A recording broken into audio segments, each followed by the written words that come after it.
In our first presentation this morning, we're going to have a look at the million-dollar question, which is, what is the true cause of disease? God never designed that people to be sick, or to be as sick as they are today. And I think you'll agree with me, children are getting sicker and sicker.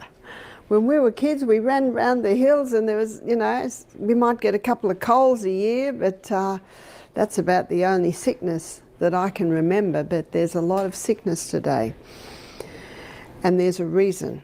Because Newton's third law of motion states, to every action there is an equal and an opposite reaction. And this should be on the tip of our lips at every stage.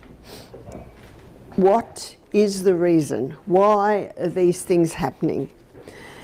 Proverbs 26 verse 2 states that the curse causeless shall not come. In other words, no problem happens without a cause. There is always a reason. And if you're ever told, if you're not well, it's just you, it's just something that happens to you, you've got every right to say, that's very unscientific, because there's always a cause. And so it's very important for us to put the detective hats on and find out, why are these things so? Now, how do we do that? One way to do it, and it's an important way to do it, is to look at the history, because we are a combination of everything that's ever happened in our life. Yes, our genes. Yes, the conditions that we were raised in, whether that be the physical, the mental, the spiritual, the emotional. We're a combination of all that. So history is very important. And symptoms. Symptoms are the body saying, excuse me, can you do something? Something's happening here. I need you to listen to me. I need you to respond. And then you try different things.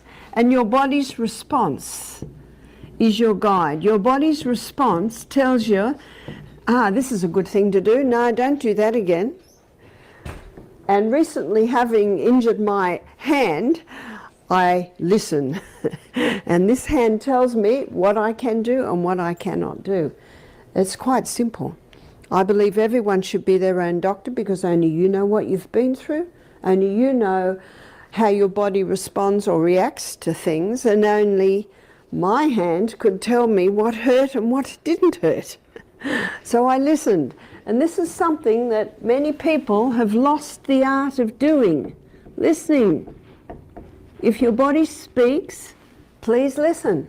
And if you don't listen to the first whisper, the body will start screaming. And when it starts screaming, it's doing damage. So that's a very important part. I'd like to have a look at the two main systems in the world today of healing. One is based on fear and one is based on faith. So let's have a look at the fear system. This fear system was based on the fact that we weren't created, we evolved. And because we evolved, we cannot heal. And because we cannot heal, then we need something to come into our bodies to heal it. And so what has been produced is drugs. But I think everyone will agree with me that the drug medication today is a deception. There is no doubt that in a crisis, a drug may save a life. There is no doubt about that. But drugs cannot heal you. They actually can never heal you. They might mask symptoms, they might actually bring some relief, but they do not heal you, because there's only one thing that can heal, and that's the body. And when you're sick and your body's not working, you need faith. Because if you can see it, it's not faith. But I have faith that I live in a body that was created, and it was created to heal. It's an amazing process that whenever an injury happens to a body, immediately there are these incredible systems that are activated to start healing that body. We were created to heal. And when we're not well, maybe there has been an injury, not drugs, herbs. God also created the herbs. And the herbs work with the human body. They work with the human body to bring about healing. This is the truth. And I don't think anyone doubts the fact that when you cut yourself, it will heal. It will heal if you give it the right conditions. And if there is a cut, there are certain conditions that it needs. It needs to be cleaned. If there's dirt in there, that needs to be washed out. That's a bit of common sense. And then it needs to be held together, isn't that right? If there's a cut, it needs to be held together. It needs to be held together so that those cells can start to connect so that that cut can heal. So how do we connect it together? Well, the old-fashioned way was to pour pine pitch in. And you can still buy bottles of pine pitch. You pour pine pitch in, and as that pitch dries, it actually pulls it all in. It's also got antibacterial properties in it, makes quite a nice scab. Stitch it can be stitched together, or sometimes just sticking plaster, butterfly clips it's called. So there are certain conditions that that cut needs to heal, and it'll heal if you give it the right conditions. We've looked at a 3-letter word and a 2-letter word. Now we're looking at the 1-letter word, and that's I. I am the master of my destiny. I'm the one that chooses what I do and what I do not to do to my body. And if I got a cut, I can choose, will I put pine pitch in it? Will I go and have it stitched? Will I put sticking plaster on it? And of course that hurts very much, and your body's response is the one that tells you this is a good way to go. God's government is a government of freedom, and freedom was based, or is based, on free choice. And God gave each human being the honour, the right, the ability to choose. To choose what we eat, to choose what we drink, when we eat, when we drink, how I deal with this broken hand.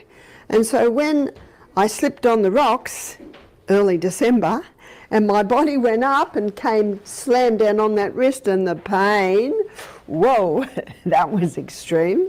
And the look of my wrist told me I needed a little bit more help. And so I went to the hospital, and I'm thankful for the orthopaedic surgeon that was able to pull and the x-ray that showed that my bone was totally broken and out of alignment. And the skill of the orthopaedic surgeon, and praise God for pain-killing medication that was put into my arm that allowed him to pull that into place. And the next x-ray showed it was in place. I said to the surgeon, my husband's praying for you, we're praying for you. and so that was enough.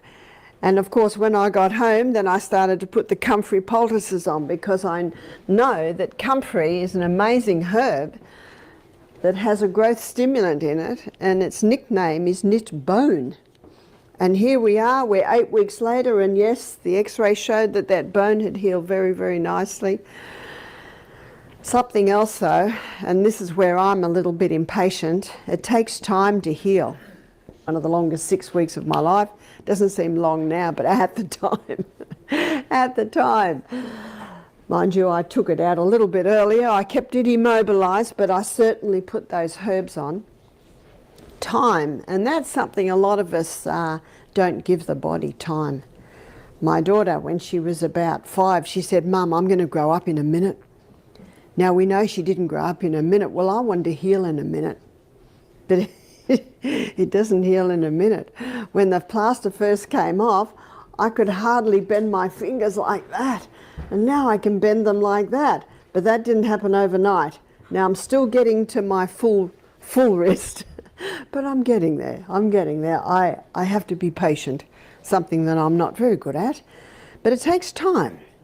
Just as a baby grows, just as a plant grows, so that's how we heal, little by little by little. And we choose these two systems. And God said in 2 Timothy 1 verse 7, he says, I've not given you the spirit of fear, but of power, love, and a sound mind.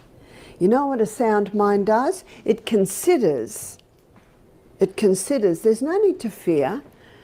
I just need to do the right conditions and give it a little bit of time, because I have faith that in another month I will be able to have a full fist I have faith that in another month, this thumb will be able to touch that little finger. Not quite yet. I just need to give it a bit more time. It's all right, because 2 weeks ago, it couldn't even touch my second finger. So there is progress. If you can see it, it's not faith. I have faith that this hand will totally be healed.